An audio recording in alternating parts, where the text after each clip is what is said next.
আসসালামু আলাইকুম। আজ আমরা এই ভিডিওর মাধ্যমে 5টি গুরুত্বপূর্ণ হাদিস শিখব। আসুন আমরা শুরু করি। আখলিস দীনাকা ইয়াকফিকাল আমালুল কলিল, অর্থ তোমার ঈমানকে খাঁটি করো, অল্প আমলই নাজাতের জন্য যথেষ্ট হইবে। 2 নম্বর, খায়রুকুম মান তাআল্লামাল কুরআনা ওয়া আল্লামাহ, অর্থ তোমাদের মধ্যে সর্বোত্তম ওই ব্যক্তি যে কুরআন মাজিদ শিক্ষা করে এবং শিক্ষা দেয়।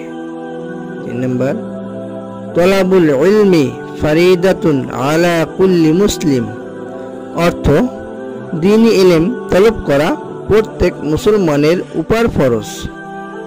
4 নম্বর, আত-তুহুরু শাতরুল ঈমান, অর্থ পবিত্রতা ঈমানের অঙ্গ। 5 নম্বর, মিফতাহুল জান্নাতিস সালাহ, অর্থ নামাজ বেহেশতের চাবি। ভিডিওটি শেয়ার করে অন্য একজন মুসলমান ভাইকে দেখার